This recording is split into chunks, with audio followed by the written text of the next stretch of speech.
어젯밤 대선 후보들이 경제 분야를 주제로 첫 TV 토론에 나섰습니다. 후보들은 차기 정부에 대한 비전뿐만 아니라 경제 위기 책임등을 놓고 치열한 공방을 벌였습니다. 이를 포함한 대선 관련 이슈들을 정영국 전 청와대 대변인 김성환 시사평론가와 자세히 짚어보겠습니다. 안녕하십니까? 네, 어서 오십시오. 네, 대선 후보들 첫 번째 TV 토론 어젯밤에 열렸습니다. 주제는 경제였습니다만 경제 외에도 다양한 현안들을 놓고 격돌을 했는데요. 주로 이재명 후보와 김문수 후보에게 공세가 집중됐습니다. 주요 장면들 영상으로 보시겠습니다.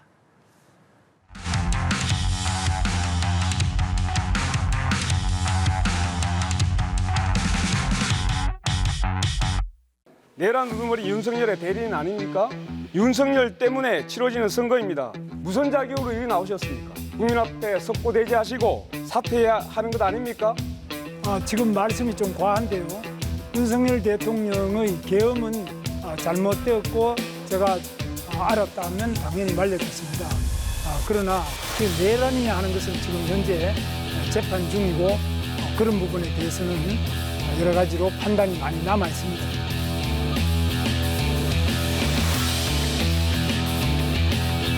불법 대북 송금으로 재판을 받고 있지 않습니까? 억지 기소죠. 바로 밑에 계셨던 이화영 우리 부지사가 징역 7년 8개월 받았습니다. 지사가 모르는 부지사 징역형이라는 거 이거는 가능한 이야기입니까? 김문수 후보님은 김문수 후보님 캠프에서 정치 자금 수천만 원씩 받을 때 모른다고 무혐의 받았죠.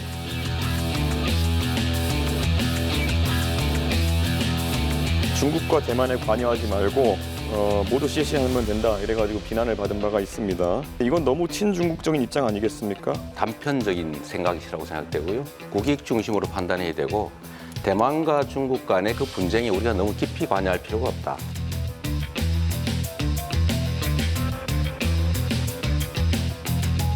왜 그렇게 단순하세요?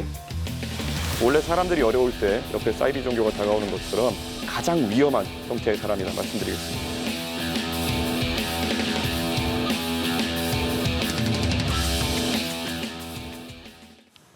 네, 어제 처음으로 열린 대선 TV 토론 열띤 경쟁을 벌였는데요. 후보들의 발언을 듣고 오셨습니다. 일단 먼저 총평을 한번 들어보고 시작하시죠. 토론의 내용도 중요하겠습니다만 예. 그 질의응답에 응하는 태도라든가 그 진정성 이런 부분이 국민들에게 어떻게 전달되느냐가 더 중요한 부분이 있거든요. 사실 이 토론이 이 여론에 얼마나 큰 영향을 미칠지는 모르겠습니다만 이 첫 토론이기 때문에 아마도 관심들은 많았을 겁니다. 제가 볼 때는 김문수 후보 같은 경우는 이제 공약을 중심으로 해서 신중하게 진중하게 그렇게 설명을 했던 부분이 있는 것 같고 이재명 대표 같은 경우는 역시 가장 선두로 달리고 있어서 그런지 아마도 특별히 이 토론 속에 적극적으로 끼어들어서 해명하고 설득하고 하려고 하는 그런 자세는 안 보였습니다. 상대방의 질문에 대해서 너무 극단적인 사고다, 극단적인 생각이다 이렇게 몰아붙이면서 대체적으로 국민들이 궁금해하는 부분에 대해서 상세하게 설명할 그런 자세는 안 보였다고 보여져요. 근데 이준수 후보 같은 경우는 역시 토론의 강자, 순발력 뛰어난 토론의 강자였다는 모습이고 권영구 후보 같은 경우는 제2의 이정이다. 예. 그 당시에 박근혜 대통령이 떨어뜨리러 왔다 하듯이 제2의 이정이다. 그렇게 결론 지을 수 있을 것 같습니다. 그럼 어제 토론의 최고점을 매긴다면 어떤 후보에게 좀 주시겠어요? 김문수 후보한테 들어야 되겠죠. 김문수 후보에게 최고점을 주셨군요. 네, 한번 들어보겠습니다.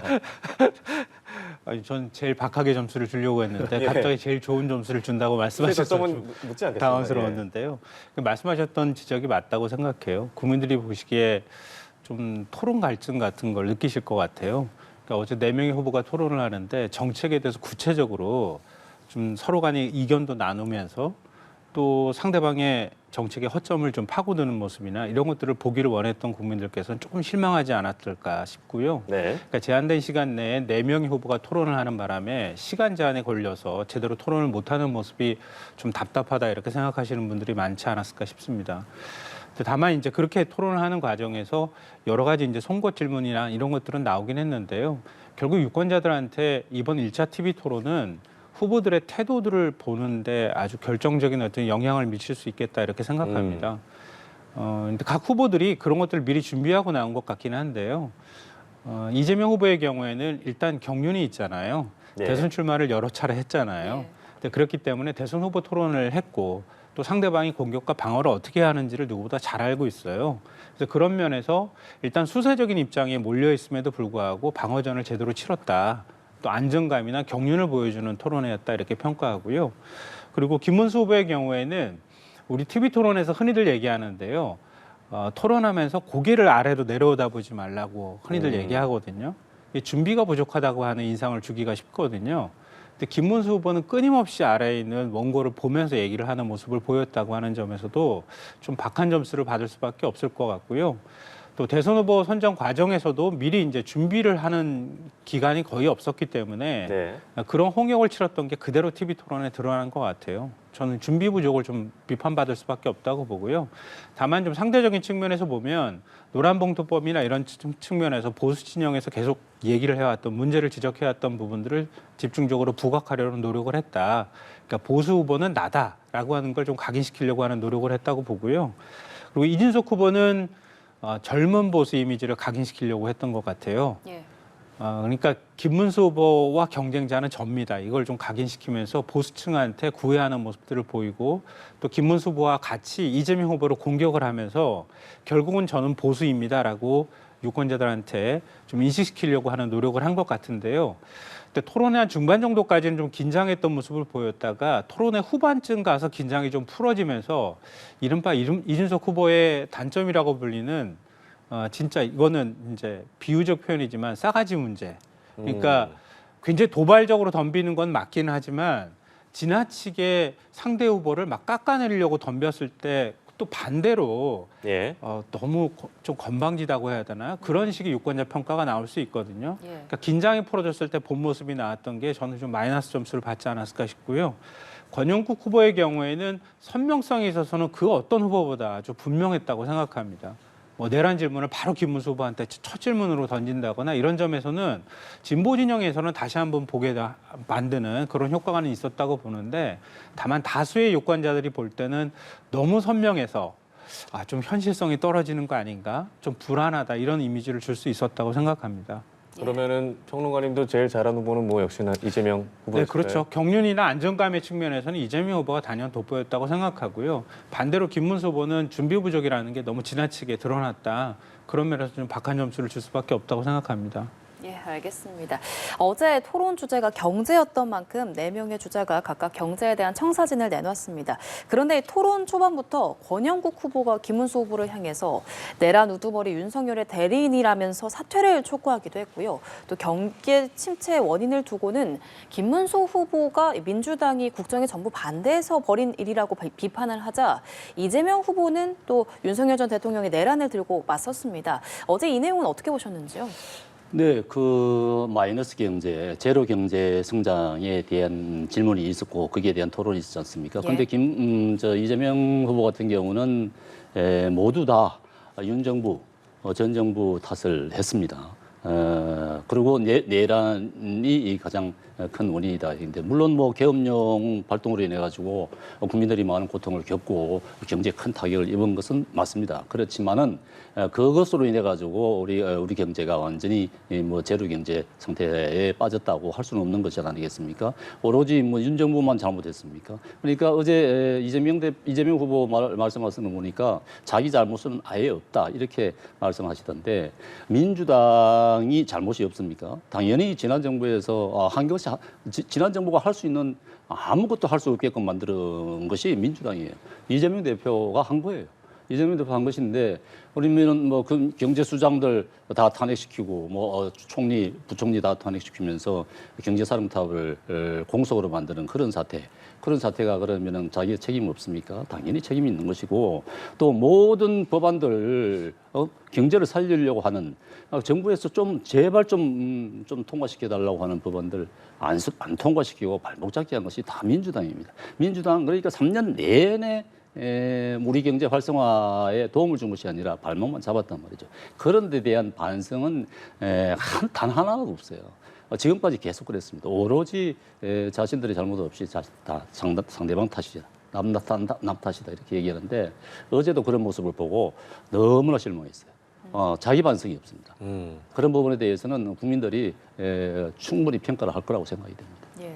경기 침체 원인을 두고 두 후보가 좀 맞서고 있었는데 어떻게 보셨어요? 네, 경제 문제 얘기를 얘기할 때요. 너무 선명하게 얘기하기는 어려워요. 경제는 굉장히 복합적으로 나타나는 현상이기 때문에 이것 때문에 이것이 발생했다 이렇게 곧바로 A는 B 이렇게 연결하기는 쉽지 않다고 생각하는데요. 다만 책임론에 있어서는 김문수 후보는 얘기할 자격이 저는 없다고 생각해요. 네. 윤석열 정권의 내각이 일원 중에 한 명이었고요. 그리고 윤석열 정권이 경제 망가뜨렸다고 하는 건 국민들이 다 알고 있어요. 아니 국민이 알고 모르고를 떠나서 그냥 몸으로 느끼고 있는 겁니다. 근데 그걸 책임이 없다고 얘기를 하는 걸 누가 어떤 국민이 그걸 공감할 수 있겠어요? 그러니까 대한민국의 경제는 윤석열 대통령뿐만 아니라 윤석열 내각, 그 김문수 노동부 장관도 역시 마찬가지였고요. 국민의힘이 쥐고 있었던 겁니다. 그리고 또 하나 그 어제 토론회 때도 나온 얘기지만 윤석열 정권에서 경제 문제에 관련해서 뭐 하자고 말한 게 있습니까? 한번 기억나는 거 있으면 떠올려 보셨으면 좋겠어요. 부자 감세, 대기업 감세 얘기를 했죠. 그건 일정 부분 민주당도 협조했기 때문에 비판도 같이 받고 있어요. 주 60시간 얘기했잖아요. 주 60시간 얘기했다고 얼마나 큰 반발을 샀습니까? 그거 몇 차례 바꾸는 과정들이 있었고요. 경제 문제에서. 그리고 건전재정 얘기했잖아요. 건전재정 얘기하고 난 다음에 2년 동안 90조 원 정도의 세수가 펑크 났어요. 아니 그리고 대한민국 경제 성장률만 봐두시면 알 수 있잖아요. 1분기 마이너스 0.2였고요. 그 전에 1% 성장, 그 전에 1% 성장 이런 식이었어요. 이건 IMF 외환위기 97년 넘어서 처음 있는 일입니다. 무슨 코로나19 사태가 터진 것도 아니잖아요. 근데 물가는 천정부지로 치솟고 국민들의 고통은 심해졌는데 임금도 오르지 않고 도대체 윤 정부가 하자는 게 뭐가 있었습니까? 야당이 또 하자는 거에 대해서 협조를 안 한 건 또 뭐가 있었어요? 우리 야당이 하자고 하는 거를 다 거부권으로 40여 차례가 넘는 거부권을 행사했던 거 아닙니까? 그리고 탄핵 얘기를 하는데요. 경제수장 탄핵은요. 계엄 이후에 있었던 일이에요. 계엄 그 자체로 이미 대한민국 내수 경제 침체하고 경제가 망가진 거 아니에요? 근데 무슨 경제수장 탄핵 때문에 대한민국 경제가 이렇게 힘들어집니까? 그건 앞뒤가 뒤바뀐 얘기다 이렇게 생각합니다. 그러니까 결론적으로 그러니까 국민들한테 김문수 후보도 마찬가지지만 보수 진영에서 표를 달라고 할 때는 보수 진영이 먼저 성찰하고 반성하는 모습을 보여야 하는 거예요. 근데 그러면서 민주당의 책임을 같이 얘기하지 말이 되는 거지. 책임을 져야 될 사람이 나는 하나도 책임 없고 저쪽이 다 책임 있고 이제 나는 좋은 경제 만들어내겠습니다. 이렇게 얘기하는데 국민들한테 설득이 되겠습니까? 전혀 안 된다고 반론을 좀 생각해요. 할 수밖에 없는데 민주당에서 경제 활성화를 위해서 내놓은 게 뭐가 있습니까? 중대재해처벌법 기업을 하라는 것입니까? 말하라는 것입니까? 기업 활동을 제약하는 거예요. 그런 법을 내놓고 하겠다 그러면 거부권 행사할 수밖에 없는 거죠. 그 대신 정부가 내놓은 건 뭐가 있습니까? 반도체 특별법. 제발 좀 통과시켜달라고 했던 것 아닙니까? 전력망 특별법. 겨우 하다가 안 하다가 겨우 나중에 와서 막판에 와가지고 해주고 한 부분들이 있는데 그런 부분들에 대한 생각들은 전혀 안 해요. 그러니까 자기 잘못은 생각 안 하고 자기 잘한 것만 얘기했다 그러는데 저희가 볼 때는 잘한 것도 없습니다. 네, 아마 관련 문제는 뭐 국민들이 판단하시지 않을까라는 생각이 들고요.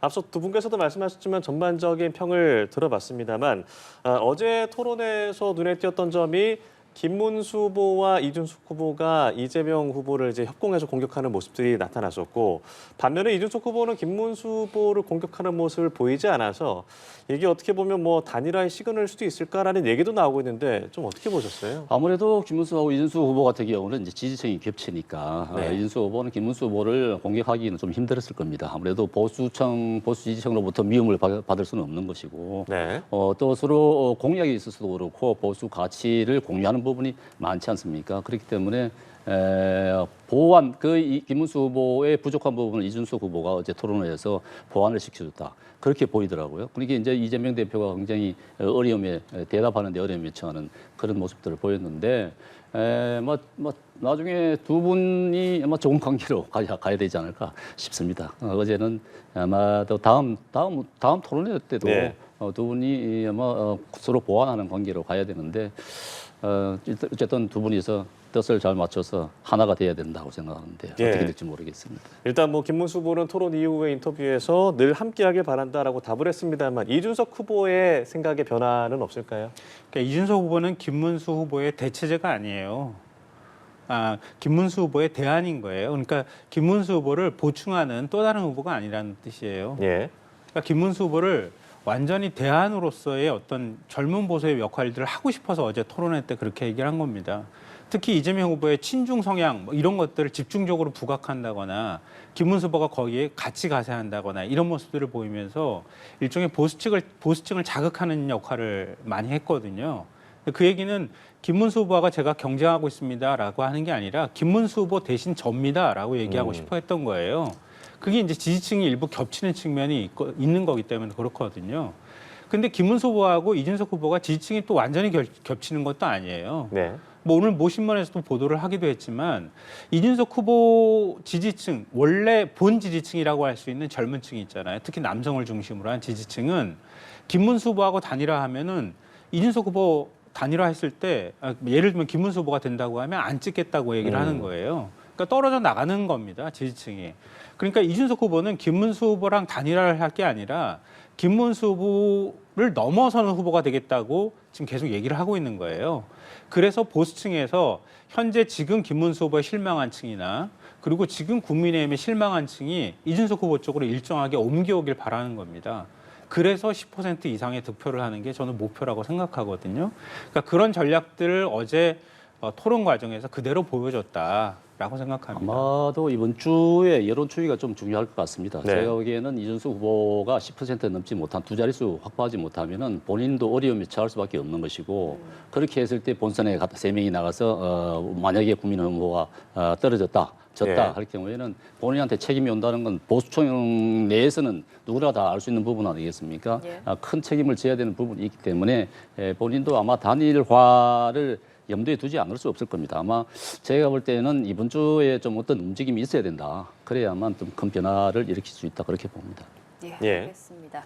어제 대선 후보 첫 TV 토론에서 국민의힘 김문수 후보는 민주당 이재명 후보의 커피 원가 언급을 겨냥해서 공세를 펼치기도 했는데요. 이재명 후보는 이에 대해서 적극적인 반론을 내놨습니다. 관련 발언까지 들어보고 대담 이어보겠습니다.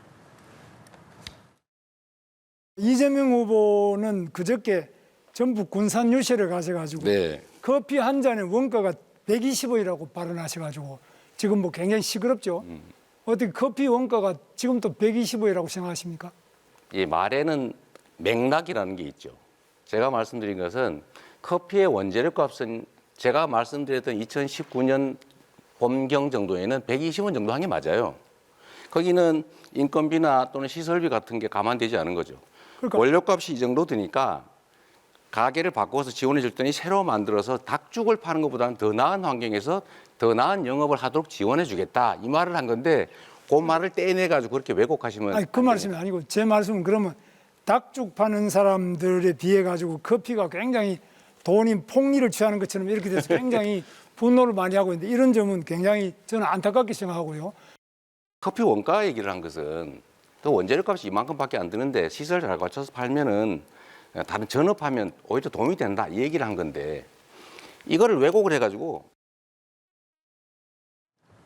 네, 이재명 후보가 전북 군산 유세에서 내놓은 발언을 두고 어제 토론회에서 설전이 이어졌는데요. 토론회 밖에서도 공방은 이어졌습니다. 민주당은 이 후보의 언급은 5년 전 커피 한 잔에 들어가는 원두의 원가를 말한 것뿐이다 라면서 이 발언을 비판한 국민의힘 김용태 비대위원장을 허위사실 공표 혐의로 고발하겠다고 나섰는데요. 어제 나왔던 이 커피 원가를 둘러싼 논란 어떻게 보셨어요? 그러니까 토론 시간이 짧기 때문에 굉장히 자극적인 얘기를 가지고 이렇게 탁 찌르고 싶었던 것 같아요. 근데 사실은 그 이준석 후보가 제기했던 호텔 경제학이라는 얘기도 저는 사실과 다르고 맞지도 않다고 생각하고요. 커피 원가 120원 발언도 똑같다고 생각해요. 그러니까 좀 더 그러니까 그 발언들을 통해 가지고 토론을 지켜보는 예를 들면 자영업자층이 반발심이 생긴다거나 이재명 후보에 대해서 기대를 적거나 지지를 철회한다거나 이러길 바라는 마음에서 던진 것이고요. 호텔 경제학이라고 하는 개념도 역시 또 마찬가지로 이재명 후보의 이른바 포퓰리스트적 면모라든가 이런 것들을 부각하기 위한 전략적인 차원에서 일부러 한 발언이라고 보는데요. 그러니까 커피 원가 120원 발언도 지금 이재명 후보가 얘기한 것처럼 맥락을 보라고 얘기했는데 이렇게 되는 거예요. 이재명 후보가 경기도지사 시절에 계곡 정비 사업 했잖아요. 예. 2019년 이제 예를 들면서 굉장히 상인들이 거세게 반발하잖아요. 그래서 계곡 정비 사업을 아무도 못했다 그러잖아요. 근데 그 상인들을 어떻게 설득했는지를 설명하는 과정에서 나온 거예요. 지금 여기서 닭죽 팔고 닭백숙 팔아서 5만 원짜리 팔면 3만 원 원가 들어가는데 차라리 다른 전업을 하는 게 어떻겠느냐. 여기서 이렇게 고생하면서 하느니. 그래서 커피가 8,000원, 10,000원 하는데 당시에 원가 120원이었다고 얘기를 했던 거예요. 예. 그러니까 다른 이제 부대 비용을 빼고 순수하게 원두의 원가만 언급을 한 거죠. 그러니까 그렇게 하면서 차라리 다른 것들을 하시는 게 훨씬 더 낫지 않겠느냐라면서 설득하는 과정의 얘기들을 설명한 거란 말이에요. 이게 바로 맥락이라고 하는 거예요. 그러니까 자영업자가 특히 이제 커피를 판매하시는 분들이 원가가 120원이야 말도 안 돼 이렇게 얘기하실 수 있겠지만 그 얘기를 소환해 가지고 얘기를 하면서 설명한 건데 자영업자들이 보기에 커피 원가 120원이라면 우리 지난번에 대파 논쟁이었던 것처럼 이거 자극하면 되는구나 이제 이런 식으로 판단하고 공격을 했던 것 같고요. 그 맥락상 맞지도 않고요. 호텔 경제학도 역시 마찬가지입니다. 그러니까 예를 들면 호텔에서 누군가가 예약을 해서 10만 원짜리 방을 하나 잡았다고 하면 호텔 사장 입장에서는 나한테 들어올 돈이니까라고 생각해서 조금 더 지갑을 열고 또 그 지갑 열리면 그 옆에 있는 사람 또 가게에서 또 지갑을 열고 하면서 일종하게 파급 효과가 생긴다고 이재명 후보가 설명하면서 얘기를 한 거예요. 그러니까 일종의 경제라고 하는 게 어떤 한 사람이 지갑을 여는 문제가 아니라 계속 다른 사람들이 연쇄적으로 지갑을 여는 과정들을 통해 가지고 정부가 거기 아니면 지자체가 어떤 지원을 한다거나 재정 효과를 나타내는 데 있어서 그게 굉장히 큰 영향을 미친다고 설명하기 위해서 했던 말이란 말이에요. 그걸 또 이준석 후보가 호텔 경제학이라고 명명을 하면서 그걸 막 이제 트집 잡으면서 공격을 하고 뭐 짐바브웨까지 설명을 하던데요. 슈퍼 인플레이션이 발생한 짐바브웨 국가의 통제력이 행사되지 않을 정도로 국가 시스템이 엉망이고 다 무너진 나라에서 돈 마구 찍어내가지고 리어카 하나를 갖고 가지고 빵 한 조각도 못 사는 나라하고 어떻게 지금 그 얘기하고 비교를 합니까? 근데 비유 자체는 좀 굉장히 부적절했다고 보지만 그렇게 함으로 인해서 그런 예를 통해 가지고 유권자를 자극하려고 하는 의도는 우리가 알고 있어야 되겠다. 거기 자극받는 분들도 있으니까요.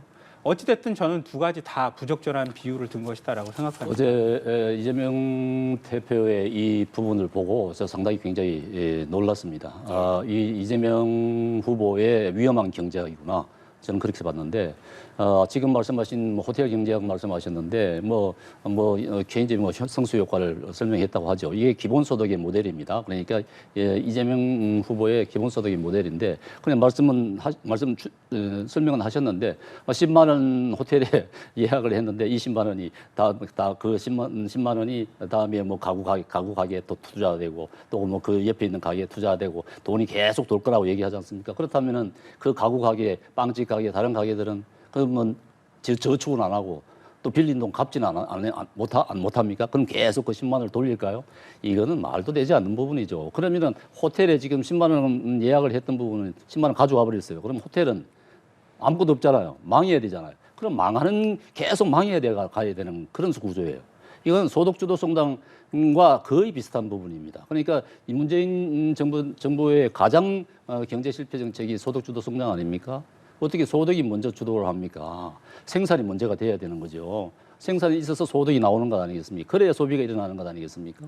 이것도 마찬가지예요. 돈 투자하면은 그 돈이 계속 돌 것이라 이러는데 굉장히 위험한 것이죠. 그래서 이준석 대표가 굉장히 위험한 후보다 이렇게 말씀을 하시던데 그 부분 굉장히 동감이 가는 부분입니다. 이 경제 커피 원가 120원 이것도 그래요. 그러니까 경제 현장의 실태를 잘 모른다는 얘기죠. 그러니까 이런 부분에 있어서는 이게 이재명 후보에게 정권을 맡겨날 때는 또 지난번 문재인 정부처럼 경제를 말아먹겠구나 하는 인식을 충분히 할 수 있다고. 어제 다 설명이 안 됐는데 저는 어제 토론 과정에서 이재명 후보는 좀 위험한 부분이 있겠구나. 우리 경제 정말 더 큰 위험에 처할 수 있겠다 하는 생각을 할 수밖에 없었을 거예요. 예. 그제 아마 토론회 보신 분들도 아마 그런 생각을 하셨을 것이라 생각됩니다. 예. 어제 뭐 이재호 의원도 얘기했지만 왜 이렇게 극단적으로 얘기를 설명하는지 모르겠어요. 아니 저는. 그 기본소득의 기본 모델로 제시한 거잖아요. 그러니까 전혀 틀린 그런 예. 생각을 아니, 갖고 그래서 어제 경제를 얘기- 운영한다. 그러면 그래서 어제 얘기했었잖아요. 국민의힘 알겠습니다. 정강정책에 기본소득 들어가 있는데 그거 어떻게 설명할 겁니까? 예. 얘기했잖아요. 아유. 그것도 설명해야죠. 그러니까. 어제 토론만큼이나 두 분의 대담도 굉장히 뜨겁게 이어지고 있는데요. 다른 얘기를 좀 해보죠. 어제 토론에 앞서서 이재명 후보 이 4년 연임제와 결선투표제를 포함한 이 권력구조 개편 개헌안을 전격으로 제안했습니다. 김문수 후보 이후에 또다시 개헌안을 내놨는데요. 21대 대통령의 임기를 3년으로 줄이고 4년 중임제로 바꾸는 협약을 체결하자고 역제안에 나섰습니다. 어제 이 두 후보의 개헌론 어떻게 좀 들으셨습니까? 일단 이재명 후보가 개헌에 있어서 주도권을 그러니까 이니셔티브를 잡으려고 했다 이렇게 보이고요. 그리고 또 어제가 5.18 광주 민주화운동 45주년이 되는 날이었었잖아요. 예. 결국은 광주에서 그렇게 끔찍한 일들이 일어났던 것도 결국은 내란 때문이었던 거잖아요. 그러니까 신군부의 내란에 저항하는 시민들의 저항이 예. 저항을 통해 가지고 결국은 나중에 전두환 정권도 무너지기도 했지만 그 정신이 광주 정신 아니겠습니까? 그러니까 그 날에 맞춰서 일부러 비상계엄을 엄격하게 하지 못하도록 한다거나 또 할 때 지금은 해제 권한만 국회에 있지만 아예 승인 권한까지 국회에다 주도록 하는 이런 이제 개헌을 하겠다 이렇게 제안했던 것은 타이밍이나 시의적절한 조치였다 이렇게 보고요. 그리고 이제 그 대통령 중심제 국가이긴 하지만 지금 대통령 권력이 너무 강하잖아요. 그러니까 제왕적 대통령이라고도 흔히들 얘기하는데 그런 면에 있어서 국민들은 대통령 중심제를 여전히 선호하고 있는 건 사실이고요. 그럴 때 대통령이 중간평가적 성격을 가질 수 있는 임기 중에 평가를 받을 수 있는 방법들이 뭐가 있을까 그동안에도 많이 논의했지만 임기를 4년으로 단축하는 방안 그리고 연임제를 통해서 한 번에 연임이 가능하도록 하는 이런 방식을 선택하게 된다면 대통령의 권한을 자기 마음대로 행사하지 못할 것이다라고 하는 측면도 있고요. 또 국무총리 국회 추천제 역시 마찬가지인데요. 대통령 권력을 견제하는 역할을 하는 거잖아요. 일정하게. 지금도 이제 내각제적 요소를 우리가 갖고 있기도 하지만 국무총리를 국회가 만약에 추천한다고 하면은 결국은 내각제적 요소를 좀 더 강화하는 효과가 나타날 수 있거든요. 네. 그러니까 진짜 책임 총리제가 되는 거죠. 그런 면에서도 대통령의 권한을 내려놓는 데 있어서 상당히 의미 있는 개헌안 제안이었다라고 생각합니다. 예. 관련 내용 어떻게 들으셨습니까? 네, 들으셨다시피 김문수 후보는 임기를 3년으로 단축하자. 그래서 대통령 임기와 국회의원의 임기를 맞추자. 우리가 항상 얘기해 왔던 부분 아니겠습니까? 예. 그 권력을 내려놓겠다는 얘기입니다. 반면에 이제 이재명 후보 같은 경우는 5년을 그대로 유지를 하겠다는 것이거든요. 이재명 후보 같은 경우는 지금 이재명 후보와 김문수 후보의 개헌안이 공통점이 있는 것은 오로지 개헌하자 이것뿐인데 그래 김문수 후보는 지금 당장 의지가 있다 그러면은 개헌 협약을 하자고 하는 것 아니겠습니까? 나는 의지가 이만큼 있다는 것인데 이재명 후보는 이게 응하지 않고 있어요. 이게 답을 해야 될 겁니다. 근데 이재명 후보 같은 경우는 개헌을 뭐 이렇게 뭐 빨리 할 필요가 있느냐 이렇게 얘기해 왔단 말이죠. 그런데 느닷없이 지금 갑자기 이렇게 개헌안을 내놨는데 이 이재명 후보의 개헌안의 방점이 어디냐면은 거부권 행사. 를 제한하는 부분이 있다고 봅니다. 예. 국회 권한을 대폭 강화하고 대통령 권한을 축소를 시키는데 이 거부권 제가 보기에는 거부권이 있다고 보여지는 이유가 지금 이제 이재명 대표 같은 경우는 대통령이 거의 눈앞에 와 있는 것 아니겠습니까? 자기가 갖고 있는 모든 재판을 다 없애버리려고 하고 있는 것 아니겠습니까? 특히 이제 공직선거법 같은 경우는 본인이 그 대법원의 뜻은 후보 자격이 없다는 겁니다. 후보를 내서 안 된다고 하는 것이 민주당에 주는 그런 지침이었던 거예요. 대법원의 뜻은. 그런데도 불구하고 이재명을 내놨는데 이 부분을 대통령에 대해서 모든 부분을 다 싹 없애버리겠다고 하는 거란 말입니다. 그러면 그래서 이제 지금 형사재판법 개정안하고 공직선거법 개정안을 지금 딱 대통령이 되면은 본회의 통과시켜가지고 바로 처리하게끔 이렇게 하는데 그렇게 하려고 그러면 거부권 행사를 안 할 것 아니겠습니까? 지금 하면은 거부권 행사하겠습니다만은 본인이 당연히 거부권 행사하기에는 굉장히 어렵죠. 그렇다면은 헌법을 개정해서라도 자기는 이런 부담에서 벗어나야 되겠다는 뜻이 굉장히 담겼다. 그런 의미에서 볼 때는 지금 뭐 권력을 내려놓는 것이 아니라 권력을 네. 강화하는 그런 방향으로의 개헌이고, 특히 이제 연임제를 얘기하는, 갑자기 연임제가 나왔습니다. 중임제에서. 이 연임제가 우리가 이제 국민의힘 쪽에서 의심하는 것은, 연임은 중간 없이 2번 연임하고 2번 하고 그다음에 중단을 해서 다음에 또 할 수 있는 그런 의미로도 해석이 된단 말이죠. 그게 러시아의 푸틴이 그런 방식으로 지금 장기 집권을 하고 있단 말이죠. 그래서 우리가 국민의힘에서 그런 의심을 품고 있는 거예요. 그러니까 거기에 대한 답변을 국민의힘 그리고 이재명 후보는 분명히 내놔야 될 것입니다. 연임을 한다 그러면 1회 연임을 한다든가 붙여야 되는 거예요. 그런 부분에 대해서는 국민의힘에서는 당연히 답변을 드려야 되겠다고 하는 요구를 할 수밖에 없는 입장입니다. 예, 알겠습니다. 짧게 들어보도록 하겠습니다. 국민의힘은 기본적으로 개헌안을 얘기할 자격이 없어요. 왜냐 국민의힘 정권 또 윤석열 전 대통령이 계엄 내란을 일으켰던 당사자잖아요. 우리가 이런 범죄를 저질렀으니까 우리 같은 위험한 사람이 나오지 않도록 개헌해 주십시오. 개헌합시다. 이렇게 얘기하는 자격이 있습니까? 저는 기본적으로 개헌을 얘기할 자격이 없다고 생각하고요. 둘째로는 국민의힘이 그동안에 쭉 보수정당에서 얘기했던 게 국회 권한 강화였어요. 그래서 내각제 얘기까지 나왔던 거 아닙니까? 즉 국회 권한 강화하겠다는 얘기잖아요. 그랬더니 국민의힘이 그래요. 아니 그 민주당이 지금 다수당이니까 그런 거 아니냐? 이렇게 얘기하는데 국민의힘은 그러면 영원한 원내 2당이 되면 되는 거예요. 1당 될 생각이 없으니까 저렇게 얘기하는 거 아닙니까? 국민의 선택받아가지고 원내 1당 되면 되잖아요. 원내 1당 아니라는 이유로 이재명 만약에 지금 후보가 대통령이 되고 그다음에 민주당이 지금 다수당이니까 뭐든지 다 할 것처럼 이렇게 얘기하는 건 앞뒤가 맞지 않다고 생각하고요. 네. 그리고 총선하고 대통령 임기하고 같이 선거를 치르게 되는 거 4년 임기를 만약에 맞추게 되면은요. 국민의힘이 지금 얘기하는 게 뭡니까? 민주당이 대통령 권력하고 입법부 권력 다 가져가니까 독재하는 거라고 얘기하잖아요. 그럼 대통령 선거하고 총선하고 같이 치르면 어떻게 됩니까? 둘 다 한 당이 다 승리할 가능성이 매우 높아요. 예. 그럼 대통령 권력은 누가 견제합니까? 견제 못 하잖아요. 그런 모순이 발생하는 것도 사실은 생각해야 된다고 봅니다. 그러니까 국민의힘은 개헌 문제에 있어서 자꾸 민주당이 뭔가를 독점하는 것처럼 이렇게 얘기를 하고 있는데요. 그게 실제로 구체적으로 어떻게 실행이 될 것인가에 대한 생각들은 전혀 안 하고 일단 정치 공사만 하고 있다 이렇게 생각하고요. 네. 아까 이제 중임제, 연임제 잠깐 말씀하셨으니까 말씀드리겠는데 우리나라 헌법이 개정될 때요. 대통령 중임이라는 표현이 계속 나옵니다. 1회 하나요 중임할 수 있다. 중임은 조항을 아예 철폐해가지고 영구집권하도록 만든다거나 중임이라는 표현이 대통령을 다시 한번 한다는 의미로 계속 우리 헌법에서는 얘기하는 거예요. 그러니까 연임과 중임을 포함하는 개념으로 우리는 중임을 그동안에 중임이라는 개념을 계속 써왔던 거예요. 근데 지난번에 임기 단축해서 대통령이 연임한다고 하는 조항을 넣을 때 문재인 대통령이 직접 발의했던 개헌안에 보면 4년 중임제, 4년 연임이 가능하다. 이렇게 연임이라는 표현이 그때 처음 들어갔어요. 네. 그러니까 1회 연임한다고 하는 개념이 그때 사실은 만들어졌고 민주당도 그런 개념에서 4년 연임제라고 하는 표현을 쓴 건데 나중에 민주당이 또 집권하기 위해서 그런 거 아니냐. 그러니까 이재명 대표가 다시 연임하려고 그런 거 아니냐. 이렇게 공격을 하는데요. 예. 지금 국민의힘이 얘기하는 중임으로 설명을 하잖아요. 그럼 윤석열 대통령 다시 국민의힘이 집권하면은 사면 받고 난 다음에 그 다음에 다시 또 대통령 출마하려고 지금 중임제 얘기하는 겁니까? 이렇게 얘기하면 뭐라고 얘기할 겁니까? 그러니까 앞뒤가 맞지 않는 개념을 가지고 자꾸 정치 공세만 펼치는 것은 좀 바람직하지 않다고 봅니다. 네, 알겠습니다. 두 말씀 여기까지 들어보죠. 지금까지 정영국 전 청와대 대변인 김성환 시사평론가와 함께했습니다. 고맙습니다. 고맙습니다.